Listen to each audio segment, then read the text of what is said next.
শুভেন্দু অধিকারী আমাকে বলেছেন এবং পাবলিকলিও বলেছে বোধহয় দু একবার, সেটা হচ্ছে শুভেন্দু যে মাওয়িস্টদের নিয়ে এসেছিল নন্দীগ্রামে, সেটা রাজ্য সরকার জানতো না তা তো নয়।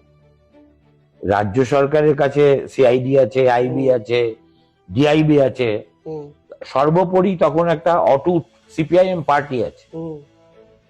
তাও উনি ইচ্ছে করলে, ওই এখন তো ইউএপিএ হয়েছে, উনি ওকে টাডায় ধরে বা ওই রকম কোনো একটা মানে খুব পিউনিটিভ আইনে ধরে সোজা ভরে দিতে পারতেন, আজও বেরোতে পারতো কিনা ডাউটফুল।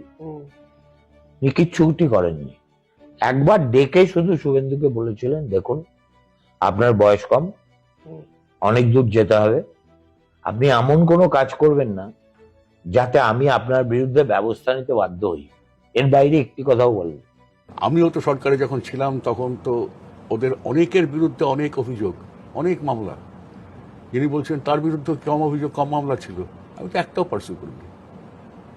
রাজনীতি করছি, রাজনীতি করো।